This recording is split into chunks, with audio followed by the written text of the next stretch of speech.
I've heard the whispers in the dark of night, the rumors flying, trying to dim my light. But every word they threw just made me see how strong a heart can be. I won't fade out, I won't run away. This little corner's here to stay. Welcome to Mommy Ramblings. Come on in, pull up a chair, bring your story, bring your friends, we rise together. We don't stand alone. Every voice here finds a home.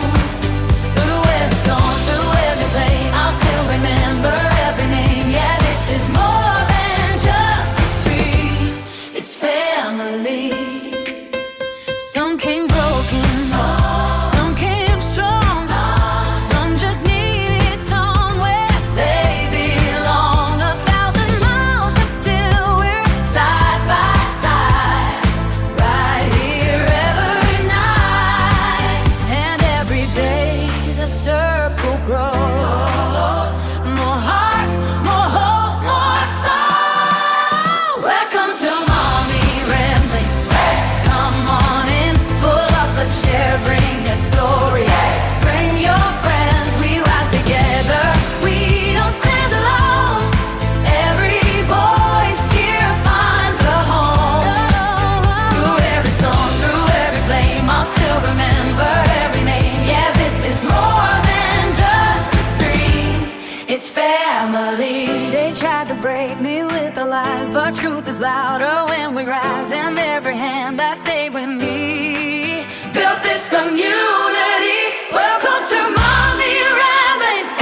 Hear the call, a place where every heart belongs to all. We rise together, we light the way, growing stronger every day. Through every storm, through every flame, I'll still remember everything. Yeah, this is more than just a stream, it's family. It's hope. It's hope. It's hope. It's Mommy Ramblings. Welcome to Mommy Ramblings.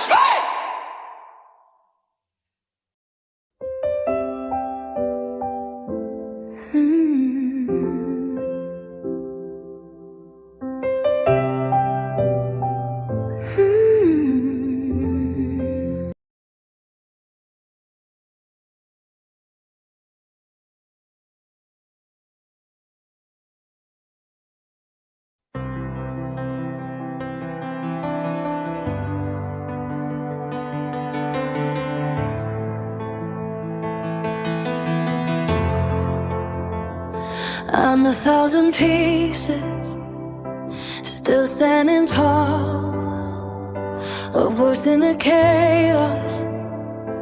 I've lived it all.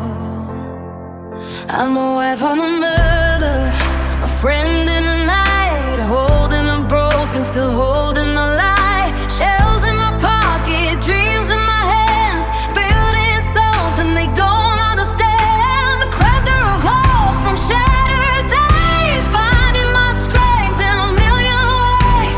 They don't see the tears fall down in the shower, they don't know the pain behind the power. They only see me when I'm shining bright, not the battles I fight every night.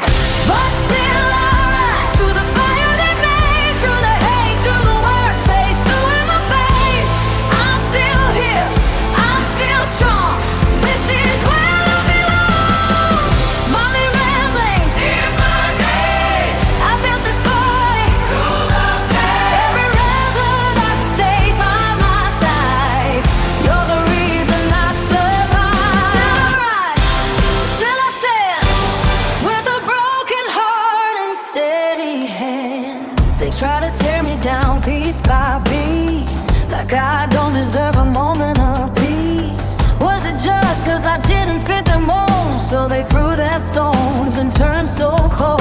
There are things I'll never say out loud, the kind of pain I don't need a crowd, but I carry it deep where the silence lives and still find a way.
can all build something beautiful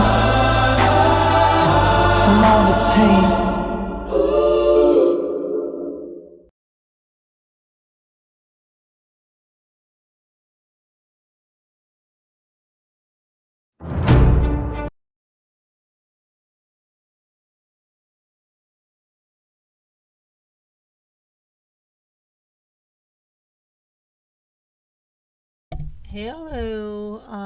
Hello, Linda.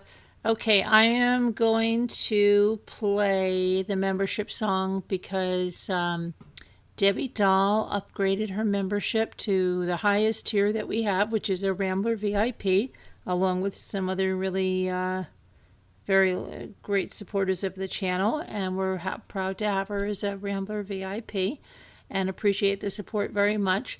So I am going to play her a song, and if she hears this later or hears this now, she might be sleeping, but she can go back and listen.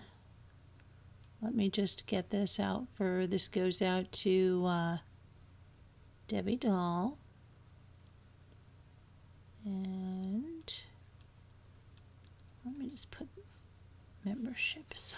Oh, here it is. No, is that it? Yes, I just got it. Oh no, hit the wrong one, I think. Hold on. It just ran on me. Let me go and just put it in here.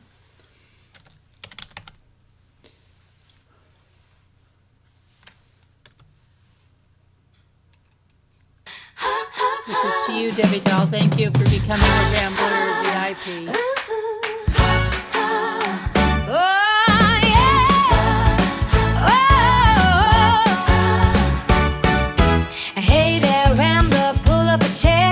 Part of the family, loves everywhere. From late night laughter, stories that matter. We ramble together, it's perfectly scattered.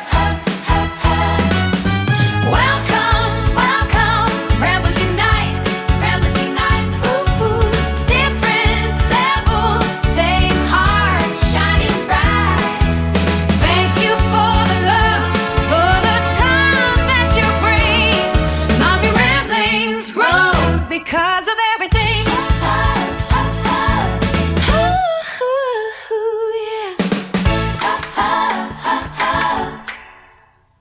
Thank you very much, Debbie D. Now Debbie Dahl. No, that is Debbie. Debbie Dahl. Okay.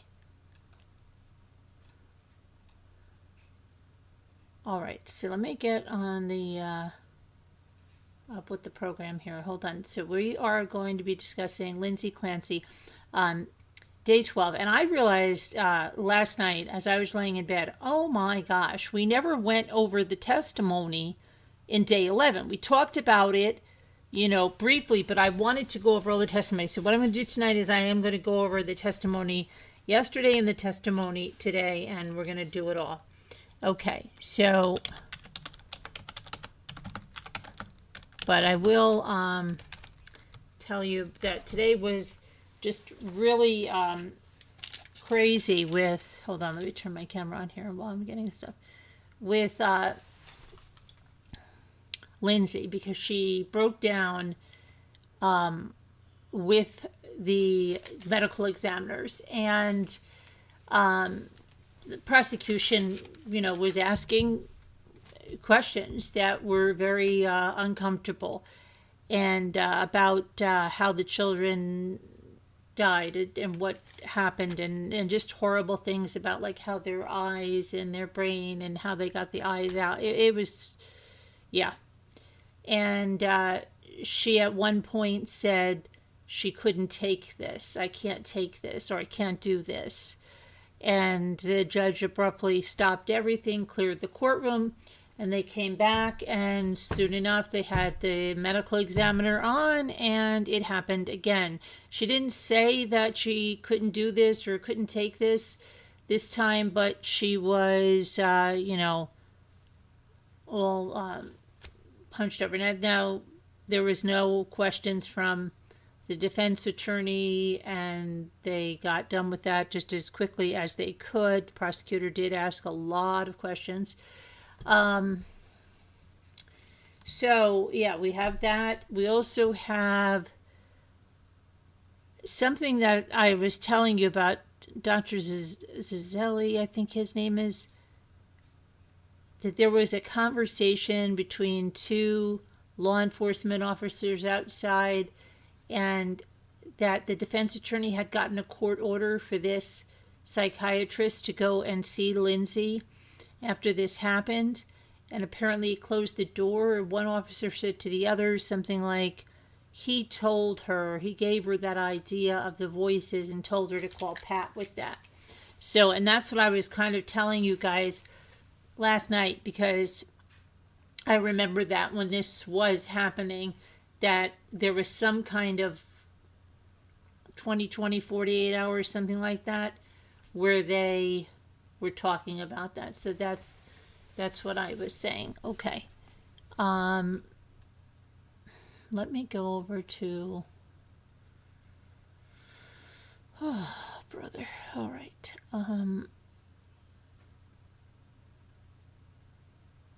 What was I just thinking? Something. Oh, yeah. I have to get this.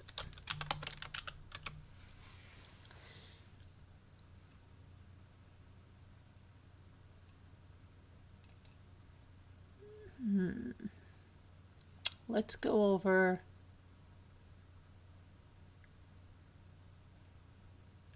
I'm going to briefly go over a little bit from yesterday, and then we're going to go on to that. Now,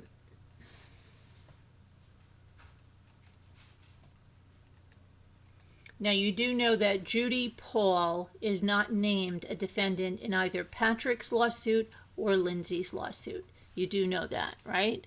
And the defense did not have any really questions for her. So that's like a little bit sus, but okay.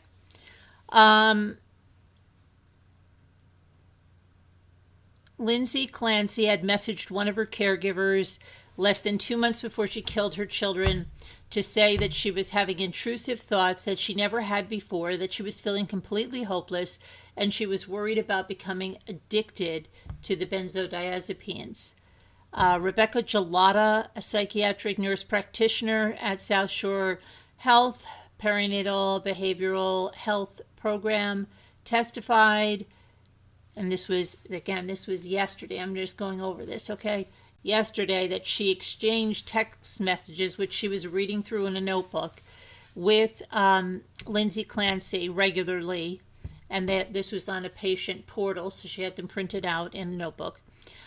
Throughout late November and December of 2022, much of their conversation revolved around Lindsay Clancy reporting trouble sleeping, depressive symptoms she was having, and her search for the right mix of medications to treat her symptoms. Several times Lindsay indicated to Ms. Gelata either that she had not taken the full dose of a prescribed medication, or that she wanted to reduce the dosage or change her prescription based on what she felt were intolerable side effects. Lindsay was also worried about becoming addicted to medications like Ativan, but Gelata said she wasn't. And I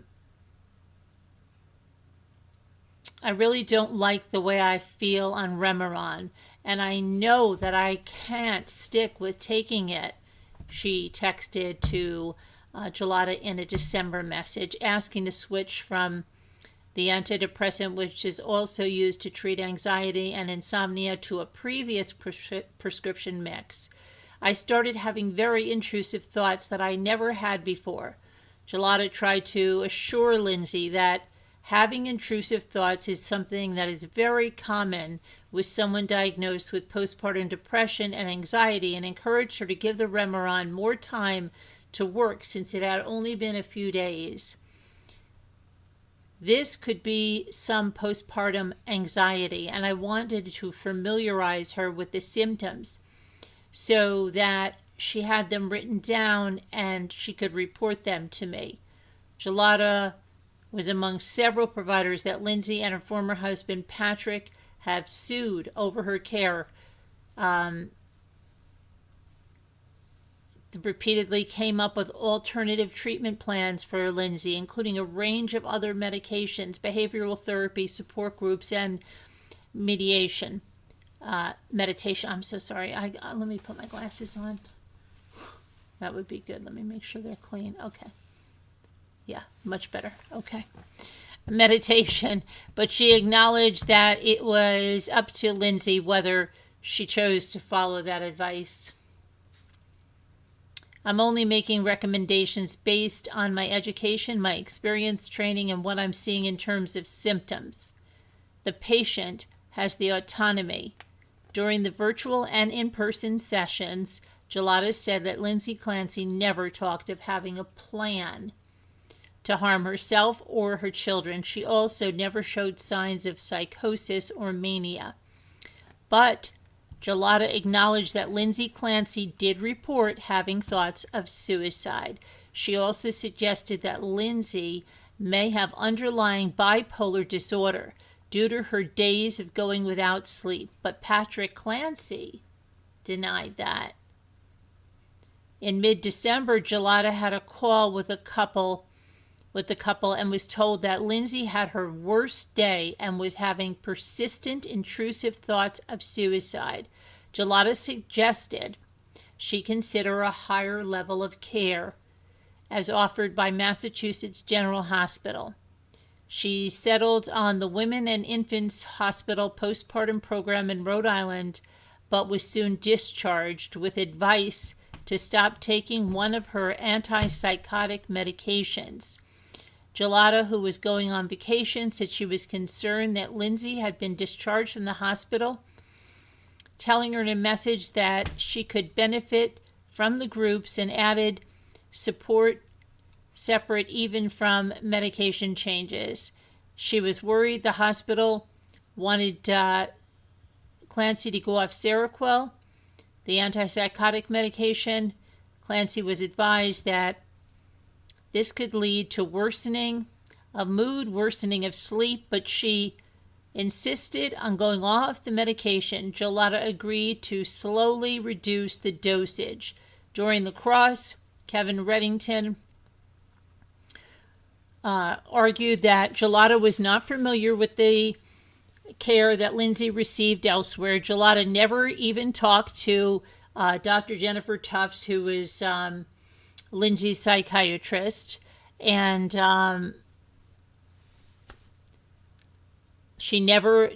did she ever access Tufts' medical records. She did not know how many times that Lindsay Clancy saw Jennifer Tufts.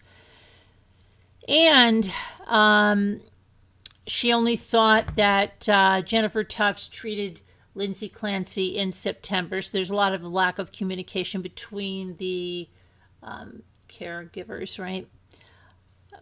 And Kevin said, would it surprise you if I told you that she saw Dr.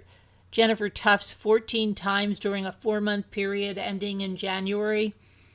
Gelada never talked to anyone from Rhode Island Hospital that admitted Lindsay Clancy, nor did she have access to records from McLean Hospital, the psychiatric facility that Lindsay Clancy admitted herself into on New Year's Eve. If you're treating a person through all of this stuff that we've talked about, and it's now apparent that things have decompensated so bad that she voluntarily admitted herself to a locked ward in a mental institution, is it important to Rebecca Gelada to find out what the diagnosis and treatment was of their patient? And she said she agreed it was, but acknowledged that she never did find out. Okay, so let's go on to today, okay?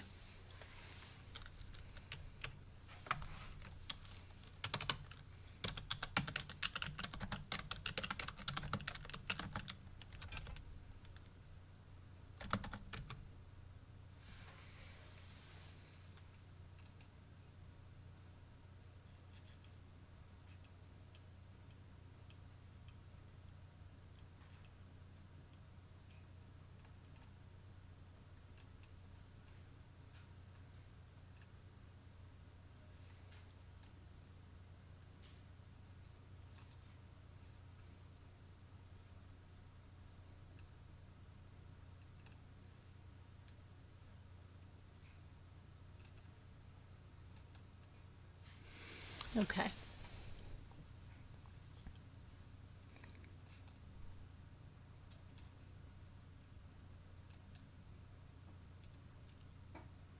So, Dr. Barbara Olson of the Office of the Chief Medical Examiner was called to testify this afternoon about the autopsies of Cora and Dawson Clancy. At one point, she described the injuries to Cora's neck, identifying signs of ligature strangulation and describing the pain that it would cause.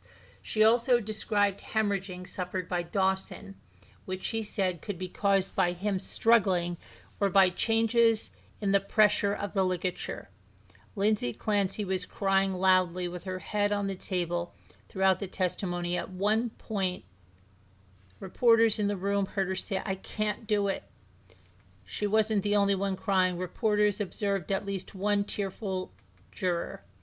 Citing the nature of the autopsy images, the court has ordered that they not be shown to the public. The images were shown on monitors that were visible to the jury, but not to the spectators in the gallery. Lindsay was also seen crying throughout the testimony of another medical examiner who testified last week about the autopsy of her son, Callan Clancy. Plus, then there was another examiner that examined just the brain and the eyes of Cora, Callan, and Dawson. Then the jurors heard from the Massachusetts State Police sergeant who was assigned to watch Lindsay Clancy at the hospital. You know what I just thought about? I hope my mic is working. I better check that, huh? Let me see. Hi, Slam RN. Your computer's running out of juice? Oh no. Hold on. Let me just make sure that my sounds work. I better check that, huh? Yeah, it is. Hello, you were charging from your car? Oh, you have no electricity either? Oh boy. Oh boy. We came to our cottage.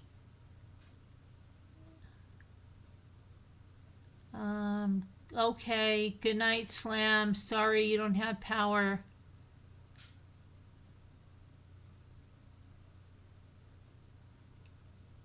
What happened? How come? I don't see where Linda said she had vertigo. What? I'm lost.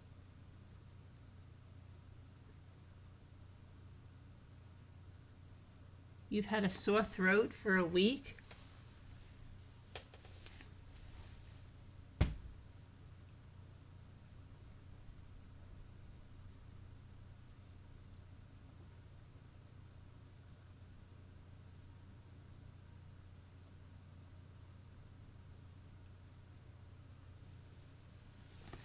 It's a huge area, Carolyn. What's a huge area that has no electricity?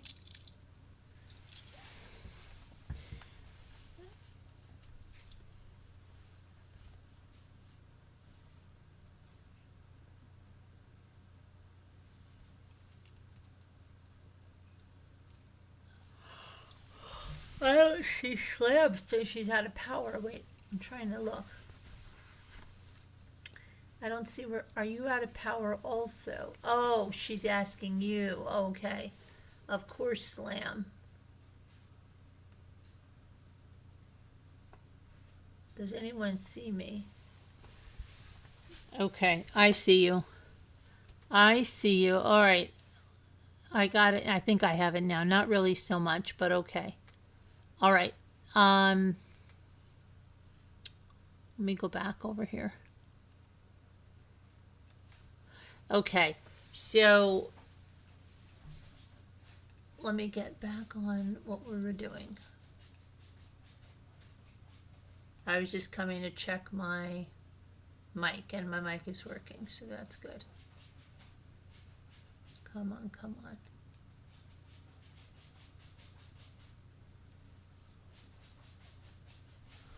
All right, so then the police sergeant, right, who was assigned to watch Lindsay Clancy, Sergeant Dan Lawler, said he assisted with Clancy's custody after she was accused of strangling and killing her 3 children in the family's Duxbury home back in January of 2023.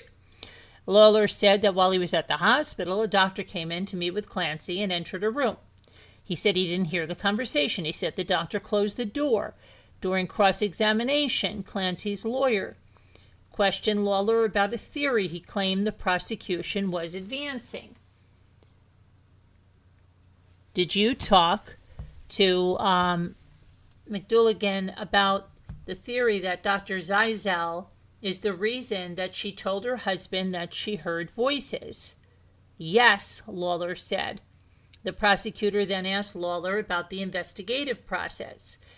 Is it to say that often sometimes you have conversations as the investigation is unfolding with other investigators that you're working on with a case?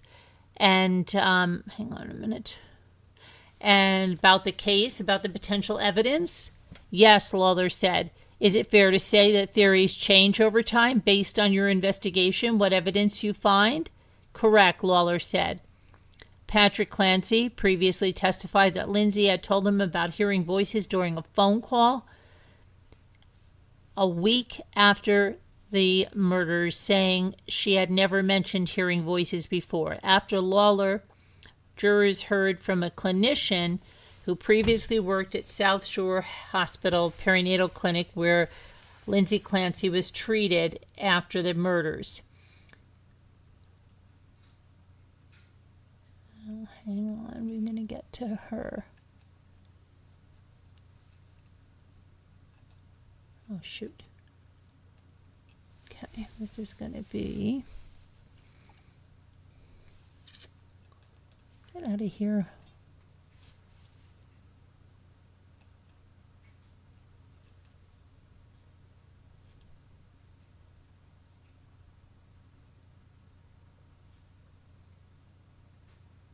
Okay.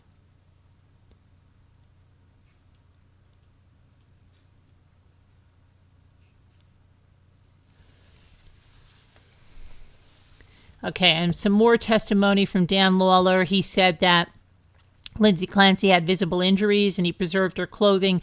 Oh, which is something, oh my gosh. I don't know. I have so much anxiety watching the way they handle the evidence. The prosecutor puts on gloves. She literally sticks her whole arm in the bag, okay? She takes out the clothing. She tells Sergeant Lawler he doesn't need to put gloves on because she's handling this stuff. She drapes it over the side of the witness stand. She then says, do you see the stains? It happens to be Lindsay Clancy's clothing, okay? Was this cut off of her? Yeah.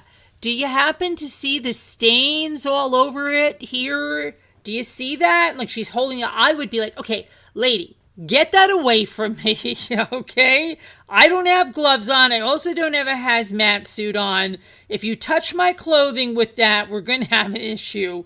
Oh my gosh. Okay, so she's, and you know, he's a sergeant, but he still seemed kind of like grossed by it. So then she's draping it over. Then she folds it up. It's touching her clothes, okay? It's touching her sleeves. It's touching her sleeves all over the place. She's folding it up, puts it back into the bag again, sticking her entire arm in there. I would need cow birthing gloves.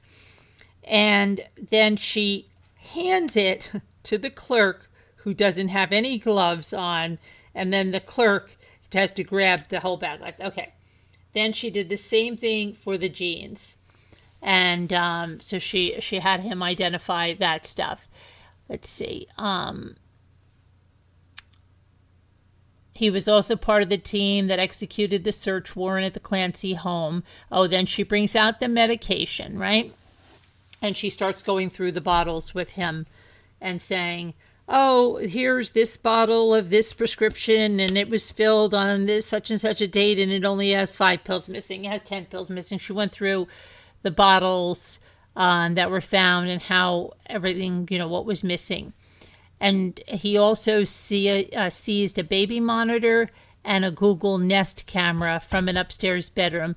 He also testified that he participated in a follow-up investigation, going to where Lindsay Clancy was being treated at Brigham and Women's, and he was posted outside the hospital room when Lindsay's psychiatrist entered the room, but he did not know what was said or done in the room. Now, like I said, defense attorney questioned him, making it clear that he used to work for the Plymouth District Attorney's Office, the same office that's prosecuting in this trial.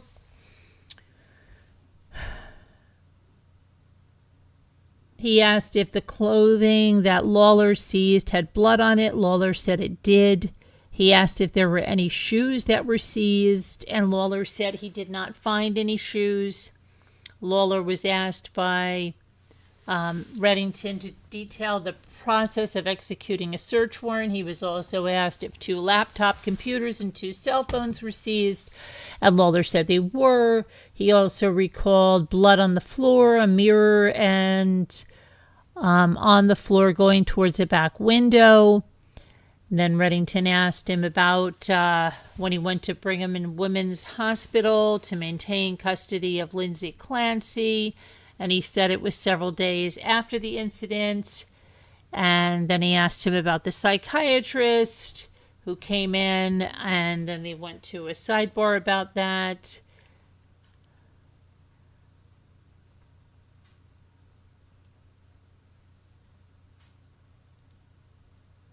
Then the jury left the room, and they conducted a voir dire, which is a hearing outside the presence of the jury with Sergeant Lawler about an issue that was discussed at sidebar. Kevin Reddington asked Lawler about a doctor who came in, Dr. Zeisel, pursuant to a court order, and he asked if Lawler spoke with the prosecutors about the case against Lindsay Clancy, if one of the theories prosecutors had indicated to him was that Lindsay called her then-husband Patrick Clancy using the doctor's cell phone.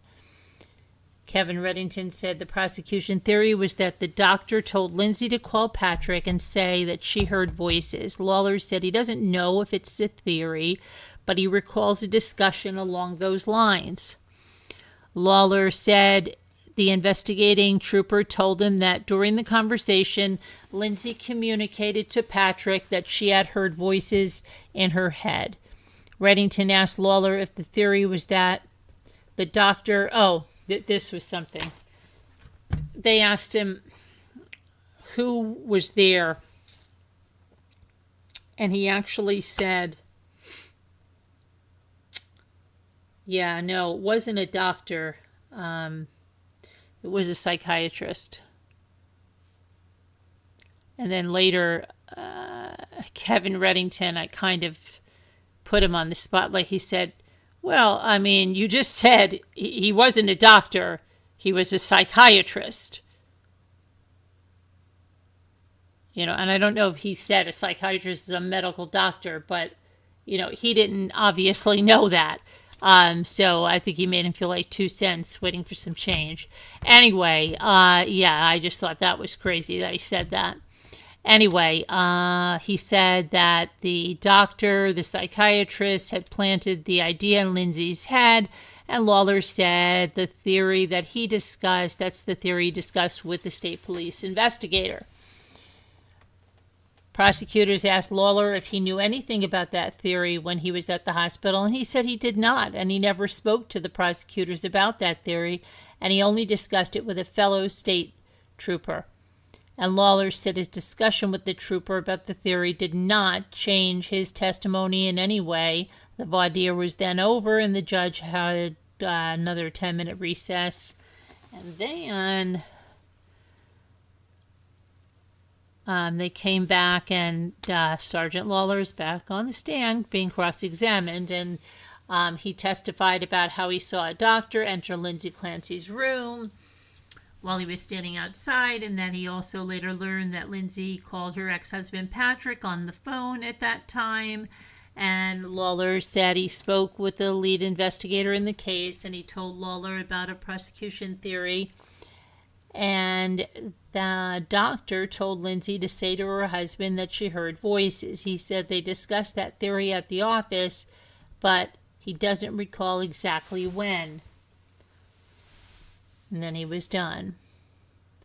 And then Letitia Dukes, a perinatal clinician who cared for Lindsay Clancy and provided short-term therapy, took the stand. She said her first contact with Lindsay Clancy was in late November or early December, and she had initially been treated by Judy Paul, who is not being sued, and then Rebecca Gelada. Letitia said the intake appointment with Lindsay Clancy was an appointment that was in person. She said that Lindsay Clancy was referred to her for postpartum anxiety and depression symptoms. She said that Lindsay Clancy presented concerns of anxiety, lack of sleep, and thoughts of wanting to die. She said her role was to create a plan to address those concerns, including coping skills. And during Lindsay Clancy's initial visit on December 2nd of 2022, Letitia said that Lindsay was reporting having a low mood and feeling numb. She appeared to have a normal mood. There was no tears or sadness. She was able to make eye contact. And Duke said Lindsay had also expressed concerns about misuse of Ativan. She said she met with Lindsay 4 times in total. She never observed any signs of mania or psychosis, and at some point she referred Lindsay to Women and Infants Hospital in Rhode Island because of continued passive suicidal ideation. The final time that Letitia met with Lindsay was on December 19th via a virtual telehealth visit. She said that Lindsay continued to have a low mood but did not require crisis intervention. She was spending time with family and her children and exercising. By that point, Letitia said Women's Infants Hospital had reached out to Lindsay, but she had missed the call and said she would be reaching out to them. At this meeting, Duke says she reported, based on her interaction with Lindsay, that her sleep had improved. That day, she seemed more engaged. She was able to smile. She was able to laugh, and she was enjoying time with family. And then Letitia said she next had contact with Lindsay and Patrick on December 27th. She said that she called Lindsay to let her know that her referral had been completed. And during that call, she had a conversation with Patrick at Lindsay's request. He reported concerns about prescriptions, which are not something that Dukes handles, Letitia Dukes. So she referred him to the person who prescribed the medication. She said at no time did she have any concern about Lindsay Clancy's well-being or the well-being of anyone else in her presence. The prosecution appeared to be close to wrapping up the questioning at that point. Yep. Okay. And then cross-examination of Letitia Dukes. Kevin Reddington asked her about the 4 occasions that she met with Lindsay on December 2nd, 12th, 19th, and 27th. He asked her about the medication Lindsay was taking and how she was concerned about becoming addicted to Ativan, which she felt was keeping her from being able to sleep. He also established that on numerous visits with Letitia Dukes, Lindsay said she was experiencing anxiety and suicidal thoughts. He asked Dukes about postpartum psychosis, a serious condition, and it occurs in about 2 in 1,000 women. And when it hits you, it hits you. It's just bang, Kevin Reddington said. The prosecution had several questions for Dukes in redirect, and then Reddington asked a couple of questions before Letitia Dukes was allowed to step down from the stand. I completed her testimony. Oh, sorry. And then Duxbury police officer Cameron Daly took the stand. He was one of the officers who provided hospital watch of Lindsay Clancy at Brigham and Women's Hospital on January 25th, 2024, 2 days after, from 10 a.m. to 7 p.m. He said Lindsay was asleep and had medical devices on her. He was stationed outside of her room, and the prosecution had very few questions, and Kevin only asked if he was in uniform and armed, and he was done.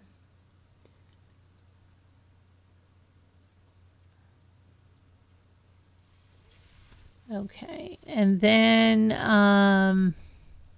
before the jury was brought back in, the judge spoke with a reminder that he's ordered some contents of the trial not to be broadcast. Those have included the 911 call that Patrick made and the autopsy photos. He also reminded people in the courtroom about his prior warning about not making comments while in the courtroom. Okay. Then Nicole Bradley, an assistant deputy superintendent at Plymouth County Sheriff's Department, briefly took the stand to verify documentation, and the defense did not have any questions for her. And then the medical examiner, Renee Stonebridge, who works at Massachusetts Office of the Chief Medical Examiner, she also testified in Karen Reed. She went over qualifications, and then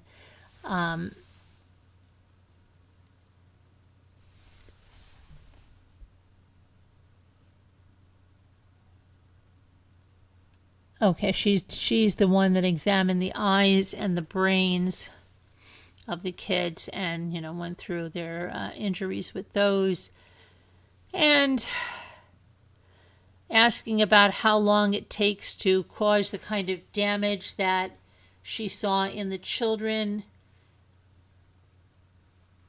Then Jennifer Sprague, the assistant district attorney, had no more questions. Lindsay Clancy was sobbing into her hands, like you see there.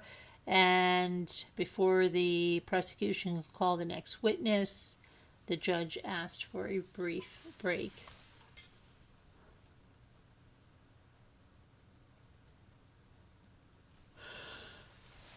When the jury came back, he reminded them again, your verdict in this case is going to have to be based solely on the evidence. It cannot be based on sympathy or anger or passion or prejudice. Then another medical examiner, Dr. Barbara Olson, took the stand. Reddington offered the same objection, and the judge overruled. Olson described what she saw in Cora's body. And it was interrupted again by loud crying from Lindsay Clancy, and the judge called for another break. And when that ended, he said he wanted to discuss scheduling with the lawyers. And Reddington could be seen at times holding her hand, comforting her, like that throughout. And then Olson got back on, continued describing her work, conducting the autopsy on Cora. Prosecutors showed images in court that she described. The footage, of course, is not being shown. And then she said that Cora had recent bruising. She described the physical mechanisms of how a person dies of strangulation, along with associated damages of how painful that is. Cora died of asphyxia by mechanical strangulation, and then it went to Dawson. Clancy can be heard crying during this. Dawson had more petechial hemorrhaging, bleeding in the smallest blood vessels than Cora did. So that could be from the child struggling and more pressure on the ligature. Dawson died of asphyxia. Photos of Cora and Dawson were entered into the evidence. Prosecutors had no more questions, and neither did Kevin Reddington. Remember, Callan's autopsy was discussed last week. And then court was done for the day. Right? Okay, now let me go over here. Let's see. Hi, Speed Drifter. Hi, Chrissy. School won't start until next week. Why, was it supposed to start now? So does everyone think she should go to jail or a mental facility? Hi, Ivy. How are you? Today's trial was very emotional, Chrissy said. Yes, it was. Okay, let's see if it swayed the court of public opinion, right? Let's see what happened here. Okay.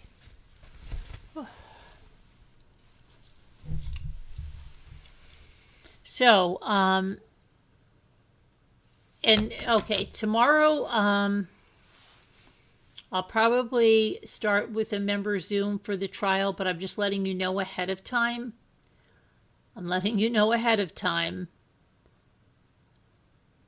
I may have, I may be somewhere else at a point.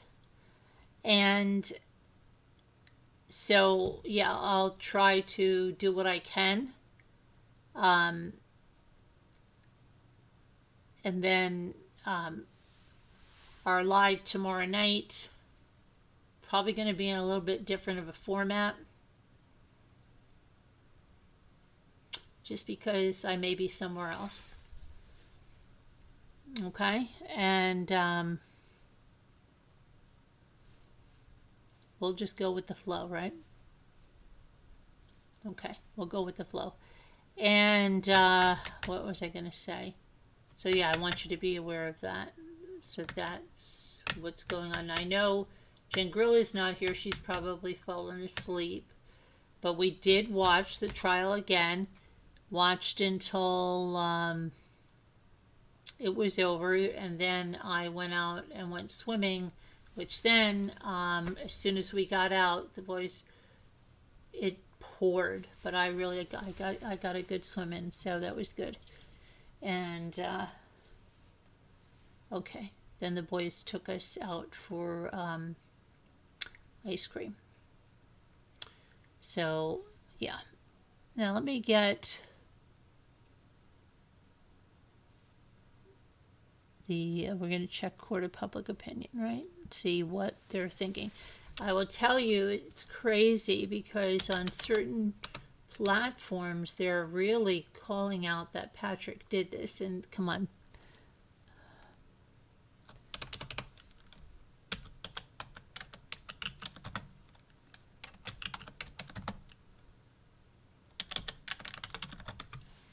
But let's see what's going on.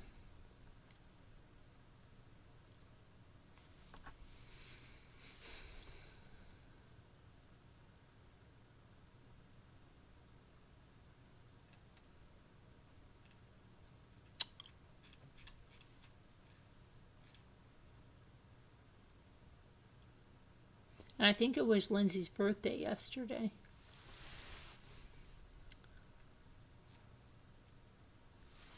Okay. I put this here.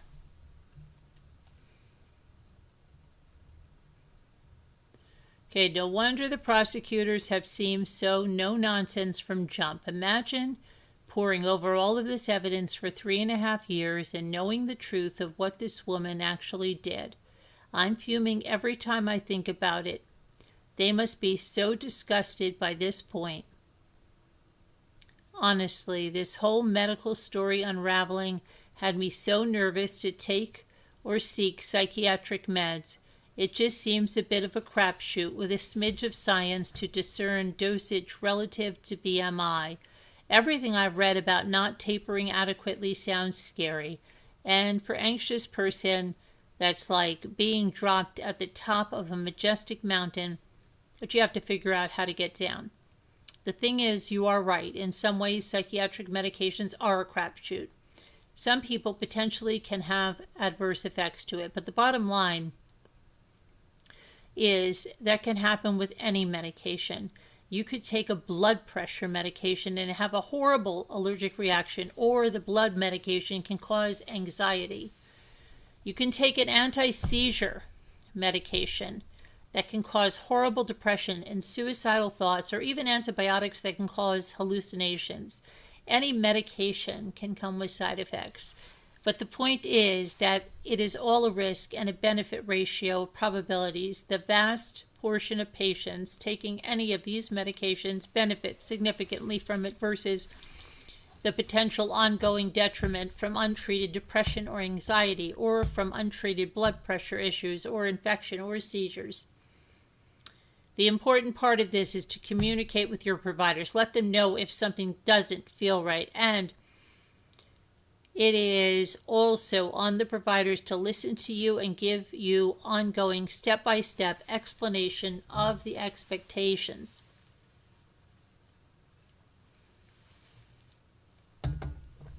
And again, can't emphasize it enough, the vast majority of patients benefit from the medications.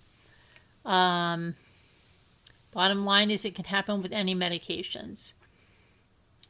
I've had no issues with any psychiatric drug I took, but an acne medication gave me suicidal ideation. Agreed. Someone said, okay. Something I haven't understood is that her claim that a voice told her if she didn't do it at that time, she wouldn't get another chance. Okay, so what?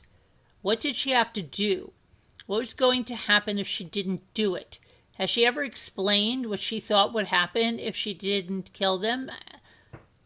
That's why they will never put her on the stand.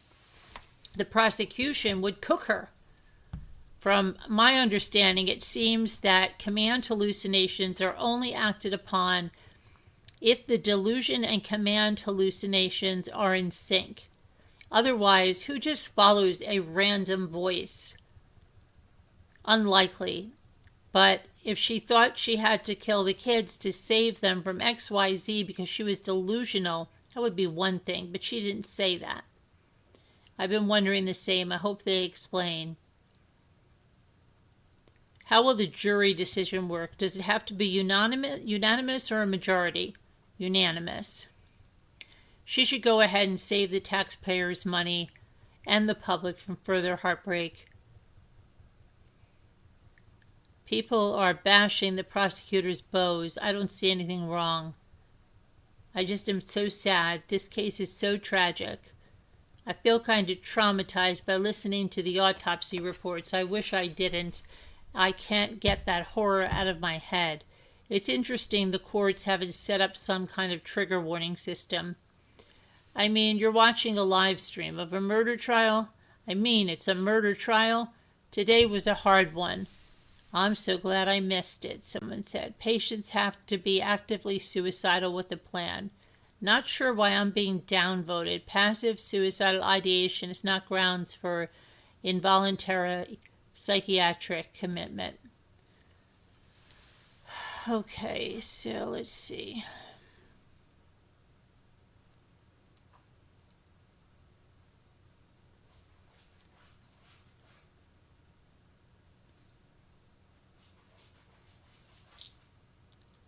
Is it just me, or did her crying get quieter when they moved on to Dawson's autopsy?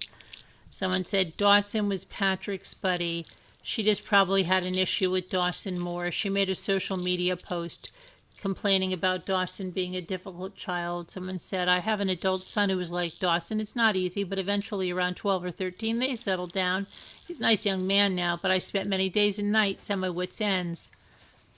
She said, and I literally quote, the most difficult human I have ever met. It has been this way since he was 8 months old. How dare, oh my gosh, this woman's going to judge the mother for her thought. How dare she say that? Oh my goodness. I can't. These pure judgings. That's on social media.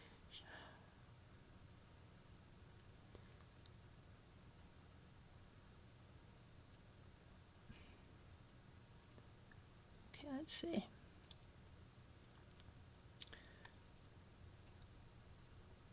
If you are how you've known, you've had to mull it over, would deal with the memory. Okay.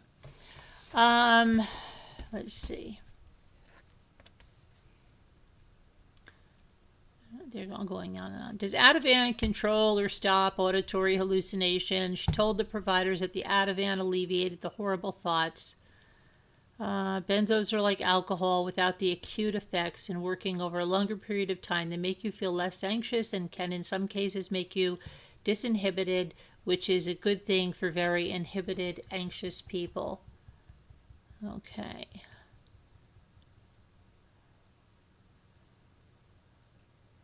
No, it doesn't, but it does chill you out to the point where you probably wouldn't care about hearing voices. Her timeline doesn't even remotely add up. In her civil suit, she claimed she never had suicidal ideation or intrusive thoughts, and that they were actually hallucinations before Seroquel, but she was popping Ativan before that. Could someone with a legal background explain where things stand? Let's see. Someone said, I'm an attorney. The only real answer is juries are unpredictable, and it would be silly to try and guess what the jury is thinking. Any one thing could stick with a juror who has the force of personality to convince the other jurors of their point of view. Something people are agonizing about online may not even get brought up in deliberation. Some thoughts I do have are the attempt to bring in the TikTok creator does read as a little desperate. I doubt it will be allowed. I think the medical witnesses were generally positive for the prosecution. None gave any support to the idea that Lindsay was incapable of telling right from wrong or otherwise unable to stop herself. Sorry, a minute. Hold on a sec. Okay. I don't find that jurors responded well to emotional outbursts in court, so I don't think Lindsay's crying will do her many favors with them. Really. Look what I got today. I got them. They're comfortable too, really comfortable. But I used to always wear the Baswegian penny loafers, and these are just like the T-strap. I even wore them around the lake first time, and I didn't have any like rubbing or anything, so they're really nice. Okay, so I'll probably keep both pairs. Anyway, so when I find a pair that's good, like these Merrills I had, oh, they were the greatest, and they stopped making them. They were patent leather, and they really, everybody complimented them. Oh my gosh, those are Merrills. And they were a Mary Jane, but they were really nice. Okay. A really good shoe, all walking and everything. Okay, I don't know why I'm talking about that because I'm so happy. Anyway, sorry. And this isn't even total relevant yet, but if you're new to the channel, I'm sorry. If you're here, you know. So, but I expect she will not testify, and when she doesn't, the jury will be instructed they cannot take her lack of testimony as a sign of guilt. This is true, but it is also true that the jurors can kind of do what they want. A lack of testimony from the defendant is a self-defense, or not guilty by reason of insanity. Well, it's not reason of insanity. It's the criminal responsibility. Case does impact jurors. I think that it's likely many of the jurors will still feel like they don't have a picture of what her mental state was at the time of the murders, and that will be detrimental to the defense.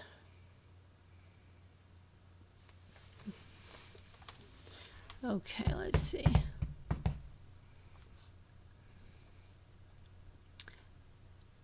I'm starting to suspect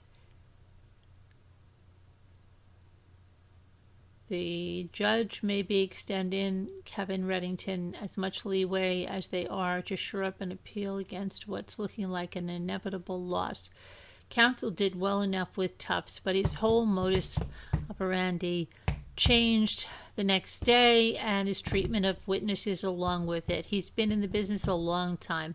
He could tell if the jury is following what he's putting down. He could cut the legs off every state witness, but if the jury hates how he does it and he's not doing it anymore, which suggests it's not working for them, they're just going to tune his arguments out. Always an uphill struggle for the defense, but it has the feel of going near vertical. But it really is an uphill for the defense. People forget where the burden lies with the prosecution. Kevin Reddington has a low burden to make a minimal showing, and then the state has to prove she wasn't psychotic. This has to be proven beyond a reasonable doubt. I think Reddington is earning his money. I'd hire him. I do think that too. I said that to you guys. Reddington is doing a good job with the facts he has. The facts aren't good for his client, but the burden makes sense pre-trial. It makes little sense when we've seen a strong case from the state. If the state hasn't proven their case by the time they rest, then the state really sucks.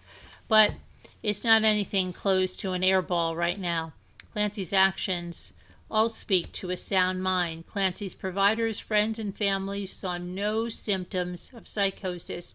Clancy's own words are, "I can't kill myself because of the children." She kills the children, then attempts to kill herself immediately afterwards. People forget that beyond reasonable doubt is not beyond all doubt. It is possible that Clancy suddenly, with no warning, no symptoms, no presentation, suffered a sudden psychotic episode and acted immediately on a single command hallucination with swiftness and efficiency. Sure, it's possible. Okay, but it's also possible her unknown evil twin did it too, but it isn't reasonable. Okay, let's see.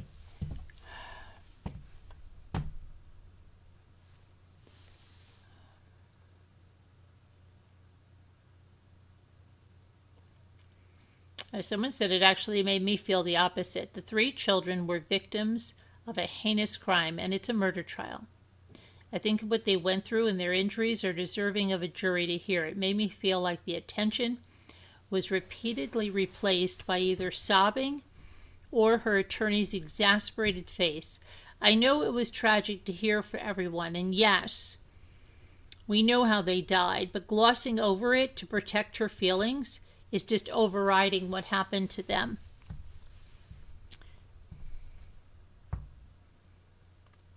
Regardless of what anyone thinks about this case or how good a job the prosecution is doing, I have seen absolutely disgusting comments about them. Not just the Bows, but some really horrible attacks on their looks. It's awful.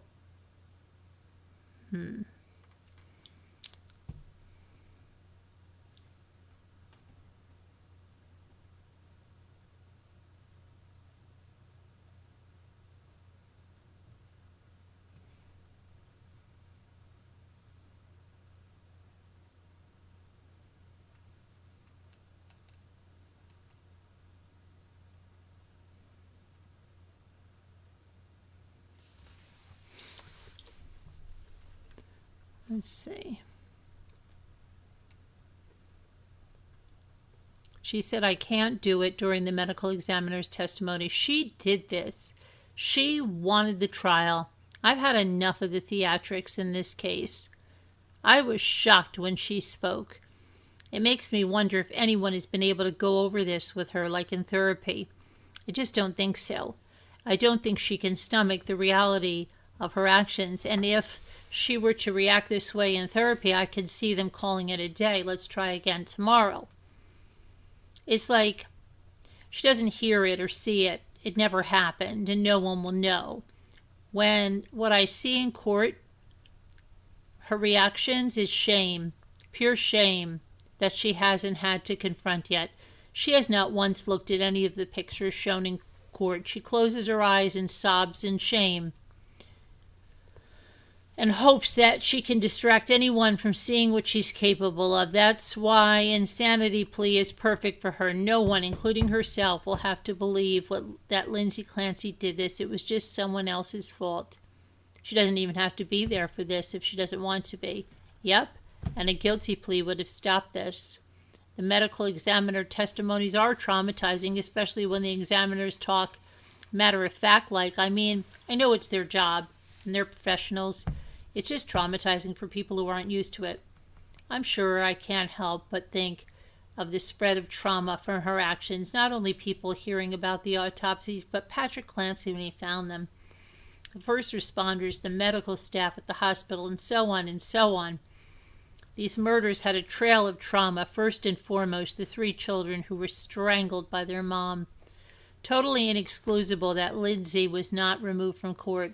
She needs to sit and listen to what she did. She's a murderer. All other murderers have to listen to witness testimony. So should she. They should remove Lindsay Clancy from court next time. Is it me, or does the crying sound insanely fake?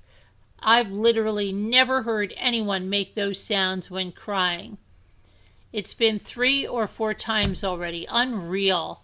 I wasn't able to watch today. Was there anything crazy that happened today? Yeah.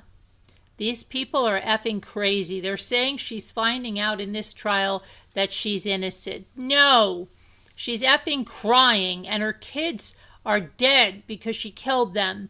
Yeah, don't even go near TikTok. The comments are truthfully insane, though I suspect mostly bots. It's because people are watching through TikTok clips.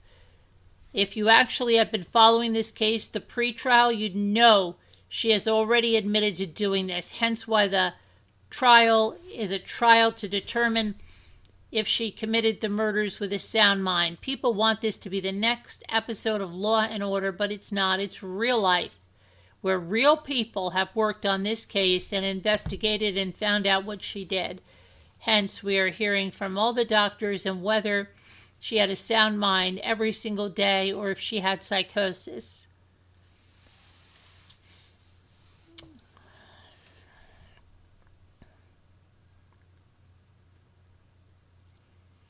Okay. How the F is she sobbing yet wants to be found not guilty? How? There is absolutely no way I could handle going on being slightly comfortable if I killed my kids in psychosis. I would want the worst since my babies suffer. This is absolutely asinine. 1,000,000%. Because she's the victim. This never would have happened if she didn't take 5 Prozac and was given a hug by her telehealth doctor. I can't even watch today, but following on court TV, we are back to medical examiner. It just feels disjointed to me. Didn't we do this last week, then started up with her psych care, and now back to autopsies? Am I missing something? Yeah, y'all, I'm trying to understand the order of things. I'm not judging it, nor do I even care that much.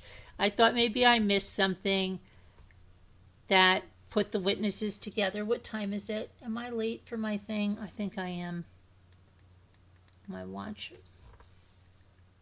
Yeah, I am late. We got to go to our other live. But we'll see what tomorrow brings. Again, I won't probably be here for the whole trial tomorrow, but I will be around, and probably won't be able to do calls tomorrow night, just saying, but we'll do them as soon as we can. Okay, Kai Jet Set. I think every defendant should have to see and hear everything that the jury has to see and hear. Yeah, I thought they did. I thought that, but then that guy, remember in New Hampshire that killed his daughter, he didn't go to court.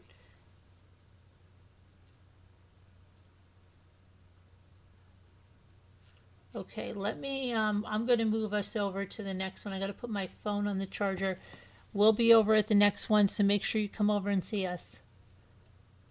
You all come back now.